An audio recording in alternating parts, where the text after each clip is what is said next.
All right, good morning, everybody, and thank you for joining us today for our media avail on the City of Philadelphia's just released safety standards for outdoor dining through the winter. Today, all of our speakers are joining the briefing virtually to adhere to our social distancing guidelines. And we will begin today's avail with brief remarks from two speakers. First up will be Sylvie Gallier-Howard, our Acting Commerce Director, and then we will hear from Mike Carroll, Deputy Managing Director for Transportation, Infrastructure, and Sustainability. So Sylvie, I'll now turn it over to you for your remarks. Great, thanks, Kelly. Good morning, everyone. For the last 7 months, our entire city, have been responding to the pandemic with a focus on protecting the health, safety, and welfare of all residents. And through this public health and economic crisis, we've been supporting businesses, particularly our local small businesses, as much as possible. We know that restaurants have been particularly hard hit from the pandemic. The city's outdoor dining initiative, first announced in June, has enabled hundreds of restaurants across Philadelphia to earn much needed revenue by offering outdoor dining safely. This includes many businesses located in areas of the city that were previously prohibited from offering outdoor dining of any kind. Since June 15th, 2020, the city has issued 735 temporary approvals for sidewalk cafes, streeteries in the curb lane, or expansions onto privately owned parking areas and vacant lots. On top of that, we've approved dozens of periodic street closures to further support outdoor dining. As the weather gets cooler, new challenges are presented for restaurants. Over the past few weeks, we've been coordinating with restaurant industry partners and peer cities, about 20, including international cities, to develop guidance and best practices, including things allowed and prohibited around heating and shelter issues as businesses prepare to offer outdoor dining through the colder months. It's important to note that the course of the virus is still unpredictable through the winter months. Changes may have to be made to this guidance, and the rules around outdoor and indoor dining are subject to change at any time. We're also continually reviewing outstanding questions and ways to make our guidance clearer, so there will likely be future updates as we continue gathering feedback. For more on the specific guidance we've developed, which was released this morning, I'm going to turn it over to Mike Carroll, Deputy Managing Director for Transportation, Infrastructure, and Sustainability. Over to you, Mike.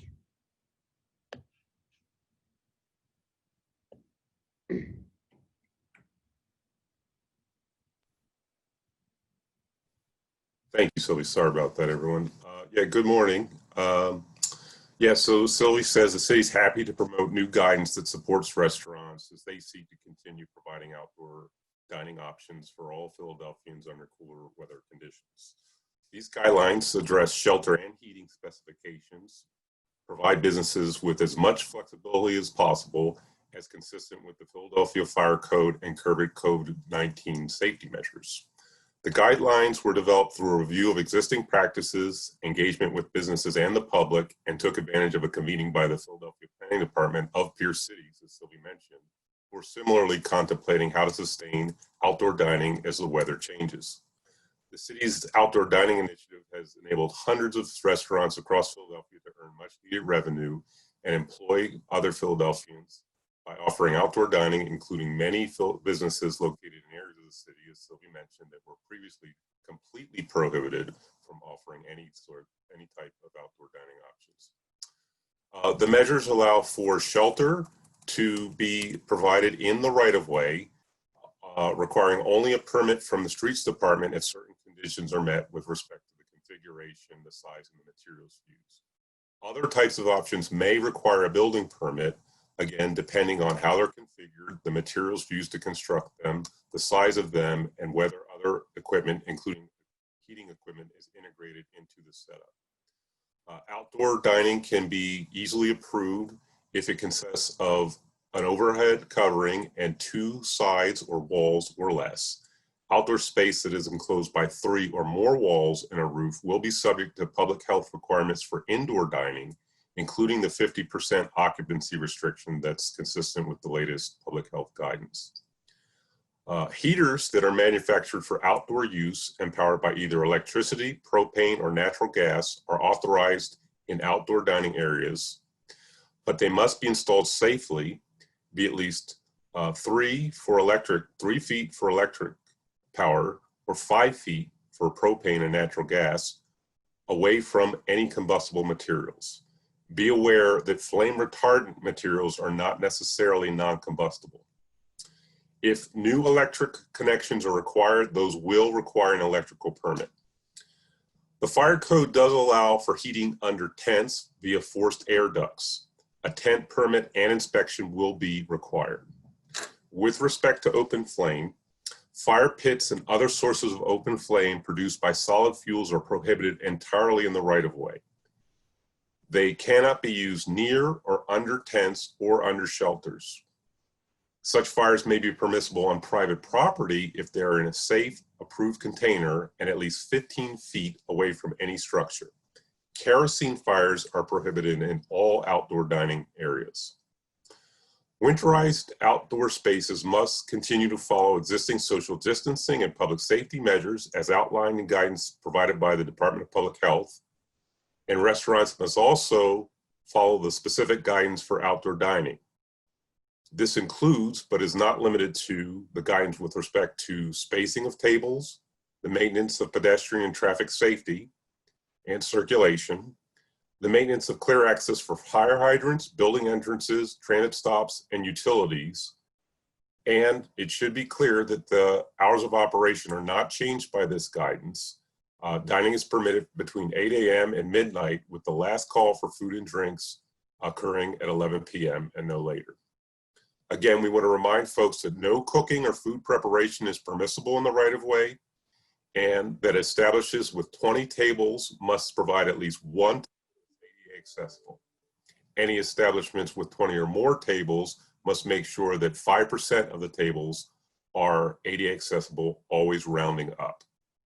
We also want to make sure that access to hand washing stations or bathrooms is sustained throughout the winter months, as well as access to restrooms as required by all city guidelines.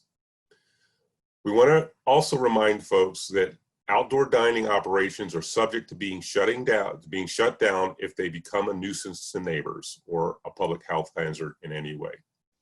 I again encourage people to go to www.phila.gov, reopening with care, to obtain more information, to see all of our guidance, and to download applications for outdoor dining options. Thank you. Great, thank you, Mike.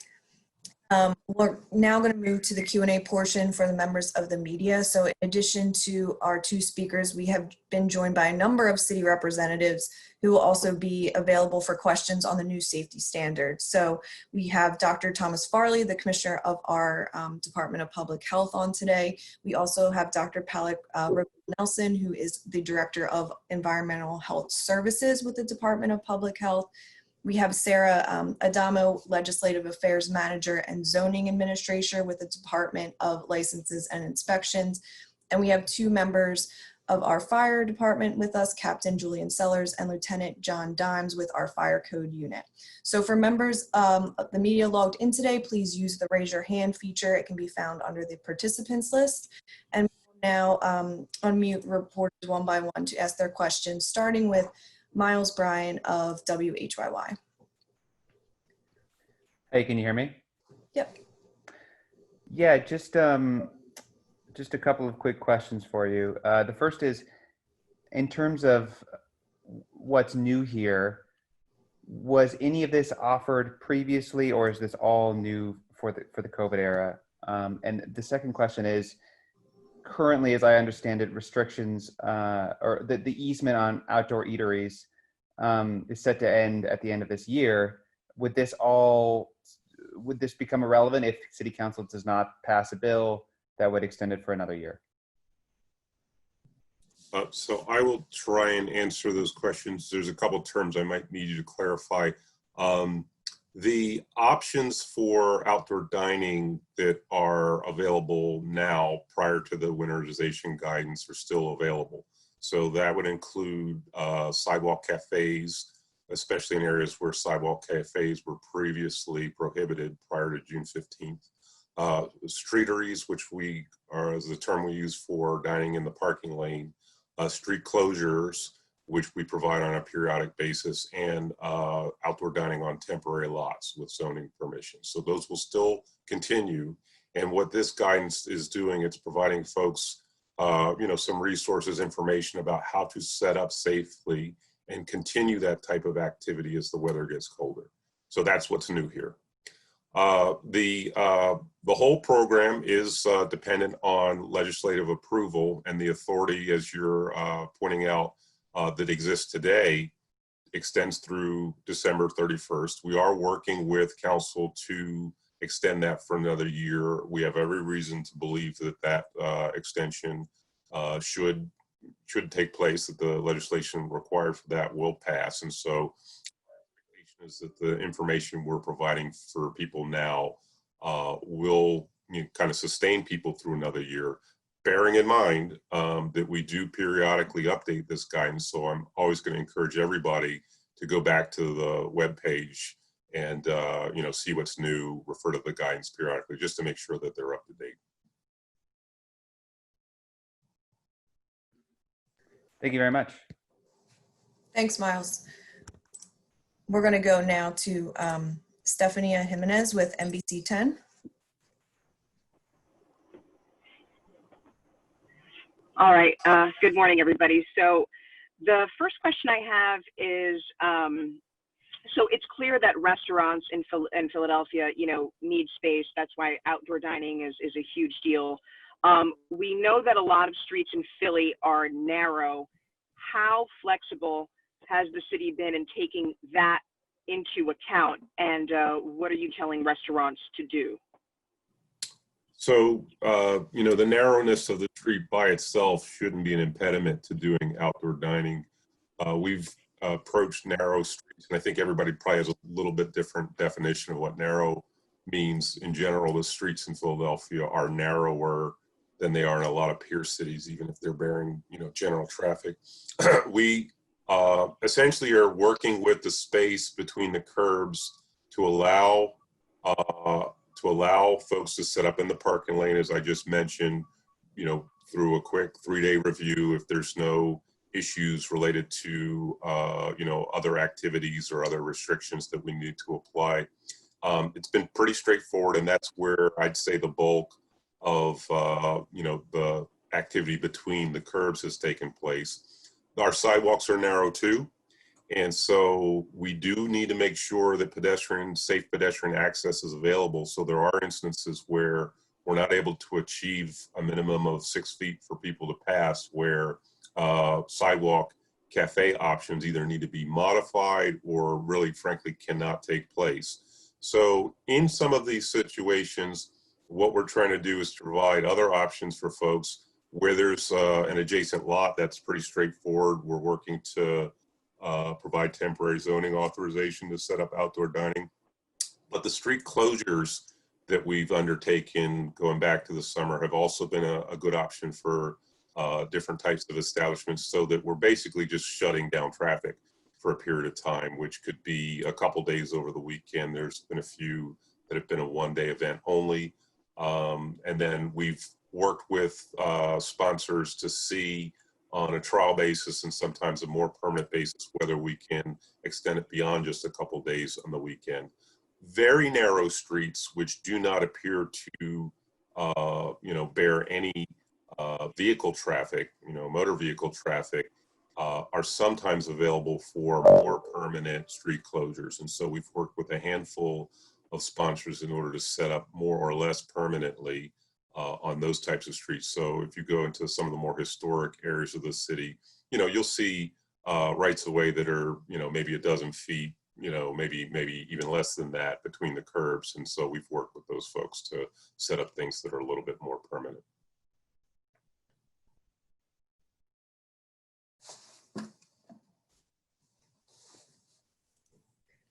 Thanks, Mike. Stephanie, did you have any other questions? I think you're frozen there a bit, but we will, we can come back if there's any other questions.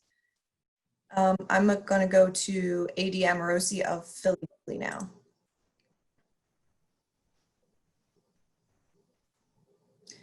Thank you. Is the doctor on? Is Dr. Farley there? I'm on. Ah, very good, doctor. Thanks for being here. I wanted to ask, with the current uptick in C19 cases, how does this all sit with you? How does the potential expansion of outdoor dining feel and sit with you? Well, we do think that dining outdoors is a lot safer than dining indoors. And so to the extent that restaurants are open, to the extent that people are eating in restaurants, we really want to encourage people to be outdoors. That's why we're supportive of this, to enable restaurants to continue to extend the time period when they can do this as the weather gets colder. Now, dining outdoors is not without risk. When people get together, not wearing masks, there's definitely a risk of spread from one person to another. So people need to take that into account and follow all the other safety precautions. Okay. And this question is for anyone on the team who wishes to answer. 735 outdoor permits have been allowed. What are you, can you please tell me, can someone please tell me the dialogue between the city and restaurateurs in terms of outdoor versus indoor dining? What are you hearing from them? I hear from them all the time. I haven't had a chance to talk to you guys about this. Well, I give that a try, and maybe Sylvia or others could jump in. I'd say the dialogue runs the spectrum of what you might expect for any type of permitting process. We strongly emphasized for what we call streeteries and Sidewalk Cafe as streamlined processes was, practical, even possible, I'd say. So there's a very quick turnaround in terms of the time. It's 3 days, 3 business days from the application coming in to you getting a permit you can download and print and get up, set up and go. And so, there's not a ton of interaction in many cases required if all the conditions are met. So as with anything, sometimes there's a little back and forth to make sure there's clarity, people aren't confused, and some follow-ups, some reapplications. And I can imagine for some people that might be somewhat frustrating, but I think in general, we've been very successful. And I think that's a testament to both the clarity of the guidance that we provided before and the dedication of the folks who are doing that work. The street closures, I think, has been a fairly pleasant process too. We have regular interactions with a group of sponsors, and we're pretty much requiring anyone who's applying to sit in on one of our calls before we get them out in the street. There's a couple exceptions to that, but we're able to get a lot of back and forth, learn a lot from that group, figure out maybe tweaks to the guidance for the program overall, and really communicate clearly to people that there is a pandemic going on, as your question to Dr. Farley indicates, and that our primary role here is to ensure public safety. And so, being able to explain the restrictions and give clarity and context to that's been very useful. So I've been very encouraged by how that dialogue has gone, and think, there's been a lot that we've benefited from that, as much as certainly hopefully the sponsors have as well. And then, there's a dialogue that's going on at more of an advocacy level that I would say is also important. And so we've taken the opportunity to have conversations with, the associations and, different alliances and so forth, which gather together a lot of different interests, and, been able to keep those chains of lines of communication going, helping people understand, and also taking stock of what issues are. So overall, I'd say it's been very positive. Yeah, if I would just add to that just really briefly that we have weekly meetings with the business improvement districts, and we've had many different listening sessions with the restaurants, and what we've heard is that this outdoor dining is really saving the restaurant industry. So we've gotten a lot of ideas and feedback from the industry, and we continue to have ongoing dialogue in that respect. Do you mind if I ask Ms. Howard, you mentioned ideas and feedback.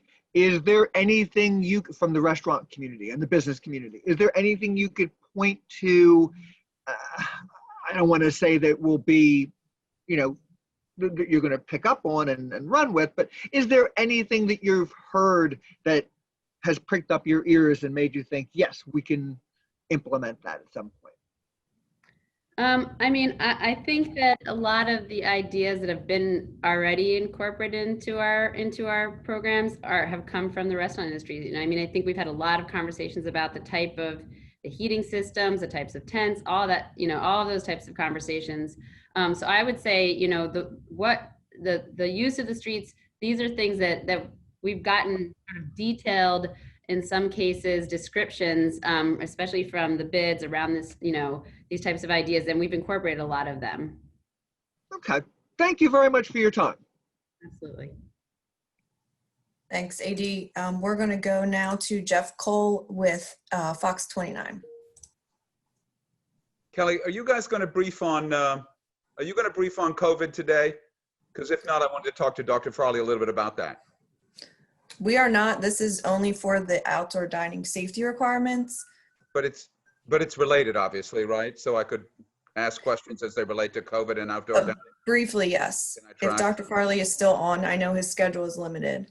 Yeah, he looks like he's still there. Dr. Farley, a quick question for you. Obviously, as you just said, outdoor dining still has some risk in it. Yesterday, the State Health Commissioner said she clearly believes that we are in the fall wave, that here we go. The numbers are rising, as you said. What makes us better prepared for this next wave? And if we are better prepared, why are we seeing it? Well, you know, I'm careful to not predict what the future of this because I've predicted it wrong in the past, but certainly most respiratory viruses get worse in the colder weather because the air is drier and it makes it easier for the particles when you put out to be transmitted from one person to another, and people are indoors more. So there's certainly a possibility that the rises we've seen recently will continue and this will get much worse over the next couple of months. I do think that there's a lot of individual steps that have made us more prepared than we were before. Certainly our mask use is much higher than it was in the spring. We're better able to treat this when people get into the hospital than we were before. We have a variety of steps we've done in nursing homes and with other people who are medically vulnerable to protect them from infection. And there's, you know, probably more than that. So each individual step can help us if we do have a wave in preventing severe infections and blunting that wave. Nonetheless, we do need to be concerned about the potential for that increased risk over the next 3 or 4 months. Just one more really quick. I mean, it is true, right? So we can treat the virus better than we had. There's masking, there's testing, there's all these sorts of things. But it looks like we still haven't been able to ward it off. That here it comes again. In other parts of the world, it's rising aggressively, so they're locking down again. Why haven't we been able to be more successful in pushing back the rise? Well, you know, as the weather gets drier, it's just more easily transmitted, and we have to learn that this is a virus that's pretty darn easily transmitted. And we have most people doing most of the time, most of what we're recommending, but not everybody is doing everything we want all the time. And so if our mask use is 90%, then there's still 10% out there not using masks who can pass the infection on. And with it being as easily transmitted as it has, that's proven to be enough for us to continue to see spread. So we're not going to be able to eliminate this virus until we have a good vaccine. But I do think the steps you're taking can try to limit the number of people who have severe infection.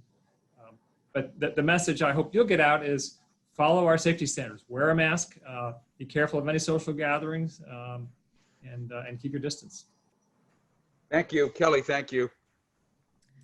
All right, thanks, Jeff. We're going to go now to Manny Smith of CBS 3. Hey, everybody. My first question is for Dr. Farley.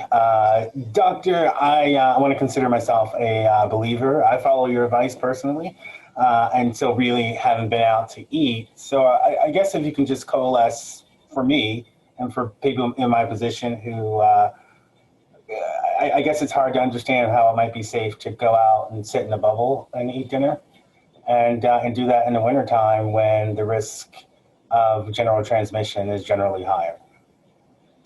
There is definitely going to be risk whenever people get together without wearing masks. And so if you really, for people who have underlying medical conditions, people elderly, probably not a wise move for them to be going out to a restaurant. But there are many people who do want to go out to a restaurant. And we're saying, if you want to do that, do it outdoors. Now, the rules today enable tents and heating and that sort of thing. But outdoor still means that there are 2 flaps up from the tents. And so there should be a lot of good circulation through that. And so that should reduce the risk spread from one person to another. And then there needs to be distance between one table and another table. People really need to follow those rules. But if the question is, you know, is this zero risk? No, it's not zero risk. There's going to be some risk whenever people get together not wearing masks. I appreciate that. I wanted to see if Sylvie and or Michael or any other, if you guys could be a little bit more specific about some of the challenges that you guys had in implementing these policies. Like, you know, were there 1 or 2 problems that you really had to get over to get into this guidance? What was the challenge before putting out the document today?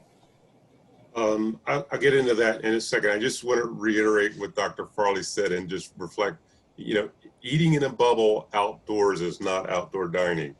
You know, we want to make sure people understand that if they're sitting in a space that is entirely enclosed, that should not be considered outdoor dining, and that's not what's provided for in the guidance. You know, we're trying to provide clarity. You know, it's been explained to me by Dr. Farley and his team. Outdoor dining means essentially there's fresh air. And so, you know, if you're out there or you see people out there, anyone in the public sees folks out there who are sitting in a bubble, an enclosed bubble of stagnant air, that is not okay. That's not going to meet the health guidance, and they should avoid that situation, anyone who sees that. In terms of the challenges, I don't want to exaggerate the challenges. I think nothing has been immune to persistence and focus in trying to address it. You know, we're seeing, you know, there is a need for enforcement. And so, you know, we have recorded violations that we've followed up with folks over the past. I don't have the statistics at hand, but, you know, it's in the high hundreds or thousands, depending on what you're talking about. The fact is, though, that doesn't mean that we're putting people out of business. What we're doing is we're starting a conversation with them about what they need to correct. And so that's been our posture in terms of enforcing these rules, and we've had pretty good compliance. You know, there's probably only a handful of cases where people didn't get it after we were out there talking to them. And, you know, just making sure everybody's on the same page has been a challenge, but I think we're doing a decent job. All of this is new. You know, you have people who have been running their business for decades and kind of understood the rules before COVID. And then, you know, similar, you've had people who've been in government kind of applying rules in place for decades, and this is kind of new. So getting everybody oriented with kind of a moving target and on the same page and making sure that people are staying up to date, that has been a challenge, but I think we've risen to that challenge and will continue to do so in the fall and beyond. Can I follow up with you guys after on maybe the number of violations you guys had in the past? Is that something, Kelly, I could get from you maybe for the afternoon? And then my last question for you guys. You guys said you had some specific ideas that came from the restaurant community. That's good to know. Can you be specific about maybe 1 or 2 of them? Like, hey, you know, we weren't thinking about this. Here's how the industry gave us something new that's being implemented right now.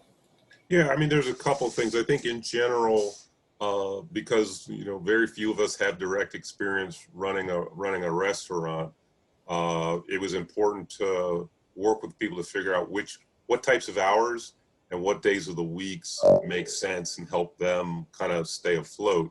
You know, we had some back and forth good dialogue back in the summer to kind of figure out how to keep people open during the hours that were most important and make sure they could kind of get out of the way when they didn't need to be set up. And so I'm reflecting mostly on the street closure program.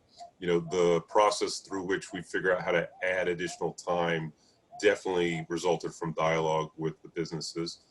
There have been some of the configurations that we've explored with them in terms of figuring out how to provide some level of overhead protection, you know, some types of separation between people who are dining. So getting that kind of 6-foot minimum distance in narrow streets has involved us kind of seeing what people have set up, making an adjustment here or there with them, talking it over with them, access to bathrooms and hand washing. So a lot of the details, let's put it that way, of how you set up on Philadelphia streets involved a learning process where we come out with guidance and then we reflect on that guidance, collaborating with the folks who are doing it out there in the street.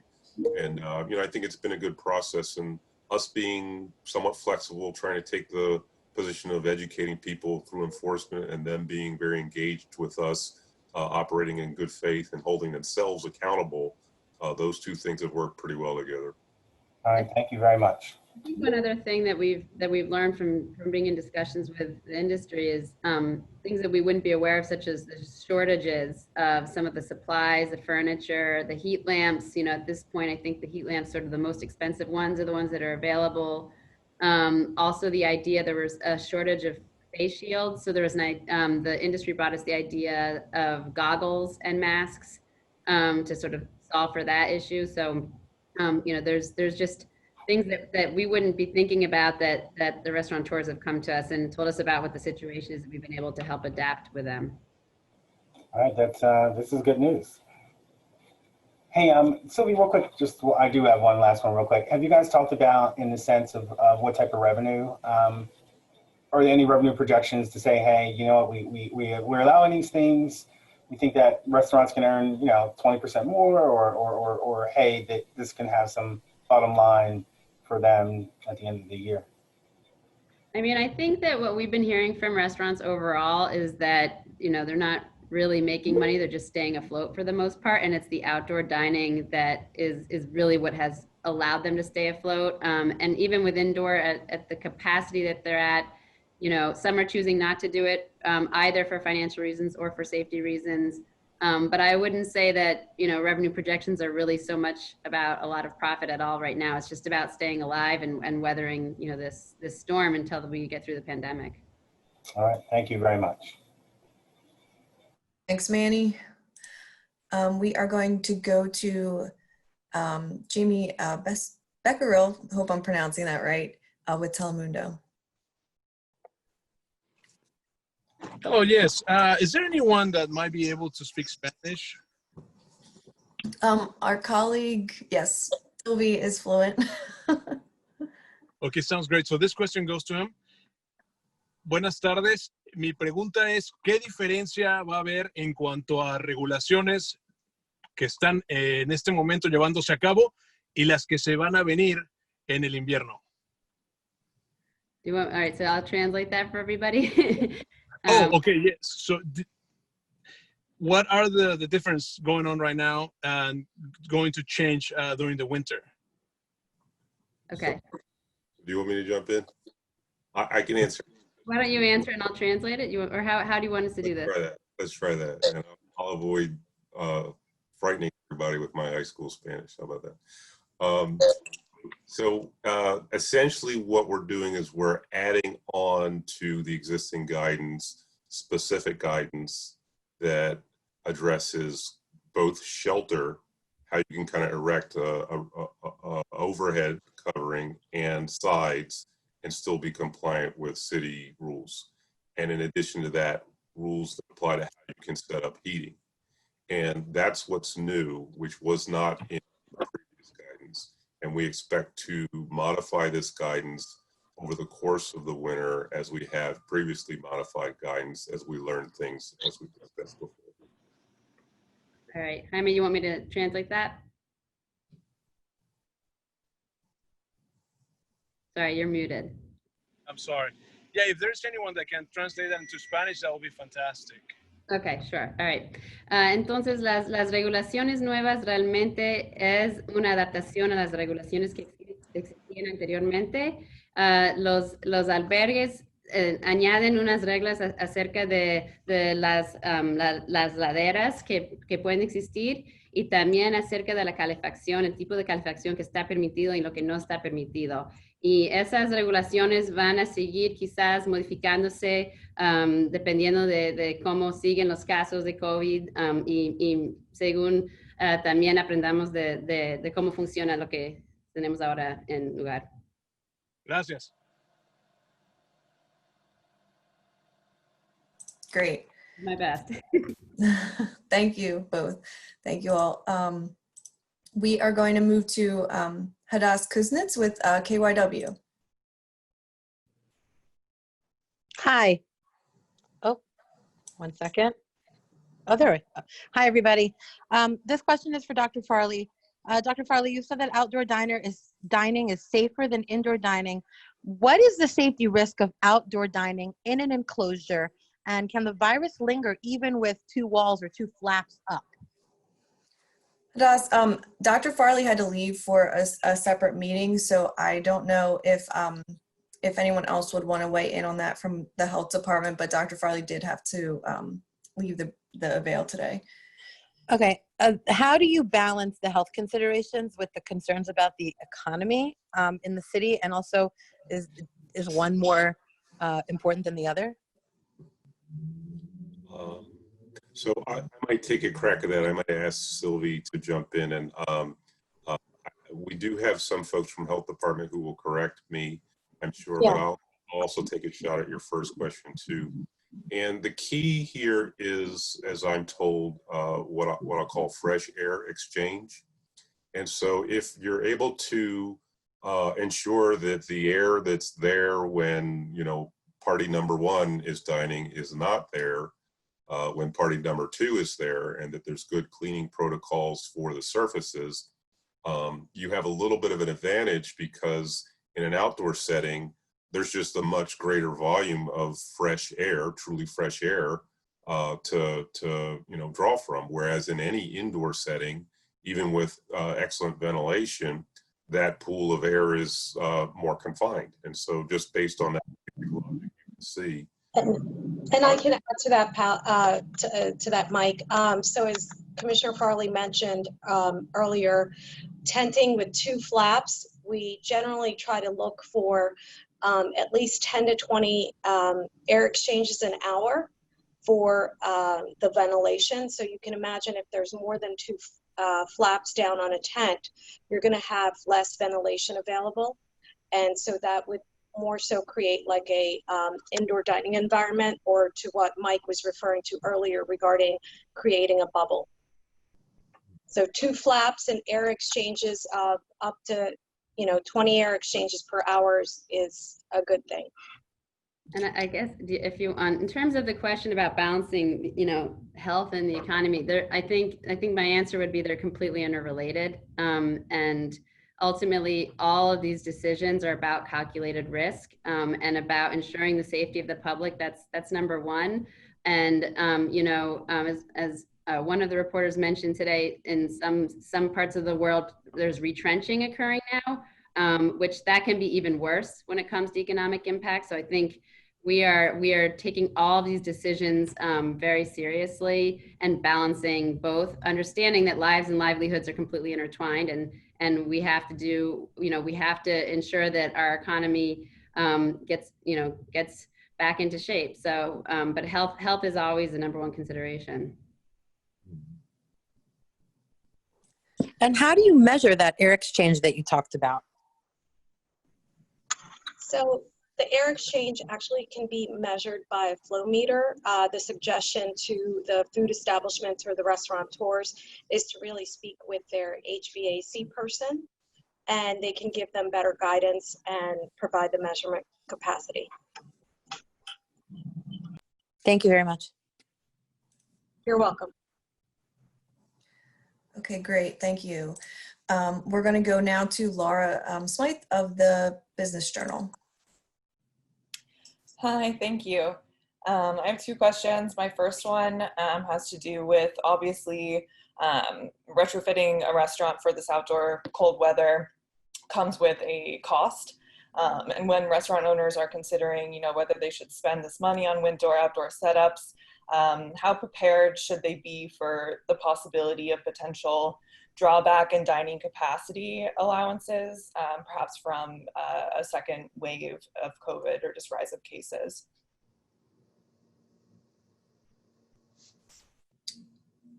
We might depend on Dr. Farley to contribute, but I'll give it a shot. I think that there's persistent and sort of difficult to measure risk, because the fact is we're in a pandemic. It's unprecedented in modern times. So there is a risk, and I wouldn't want anyone to think that there isn't. I think that drawing on past experience, we've been doing a pretty good job being nimble to work with the public, work with businesses to identify the best path forward. And so, you know, there's never any guarantee the city can give that for public health, public safety reasons, we don't make modifications that are more restrictive. But as you've seen getting to this point, we've been fairly cautious, you know, especially in the city of Philadelphia, to make sure we're not getting ahead of things. And we've been pretty creative in identifying solutions that allow business to continue to take place while also ensuring public safety. So, you know, I won't try and say that there's a science to this, but I think we're starting to get a handle on the art.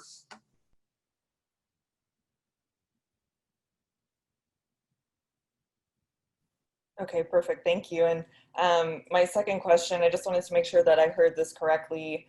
So if these outdoor structures, if they have 3 walls as well as a roof, then they are supposed to follow the indoor dining capacity, but 2 walls or less is outdoor. Was that correct?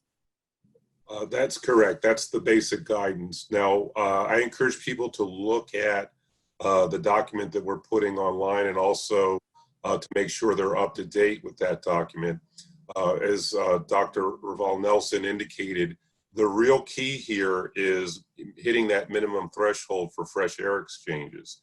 And so I'll just share with the group that we are seeing in a number of other cities that there's some approval that is being considered for structures that would have 3 or 4 sides plus a roof, where some apparatus has been employed to guarantee, and it can be certified by a professional, that these minimum thresholds are met. So, you know, the city may be exploring this a little bit more with some of the groups that we've been engaged with during this period. And so keep your eyes, everybody, on the guidance to see if there's a change which allows for that here in the city of Philadelphia. Okay, great. Thank you. Thanks, Laura. We are going to go now to Mike Klein of the Inquirer.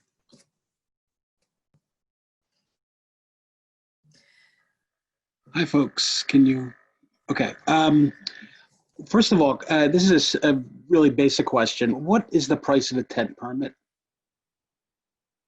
Does anybody have that? I have that. I can get that information for you later. I have that.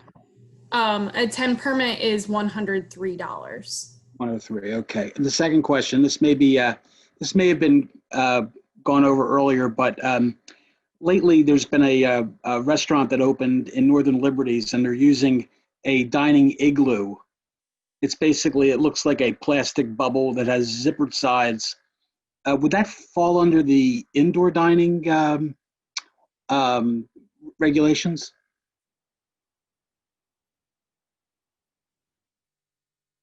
Has anyone seen this?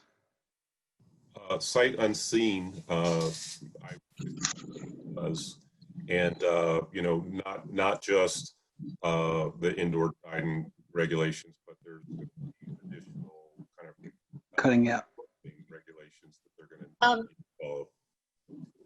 We would consider it indoor, Mr. Klein, depending on, we haven't seen the igloo, but it would be considered indoor since it's more of a bubble structure. I believe Mike Carroll did mention that earlier. So outdoor would be, you know, with flaps open. Yep. Okay. That's all I have. Thank you. Okay, thank you. Seeing no further questions, that will conclude our Avail today. Thank you all for being here. Have a good day.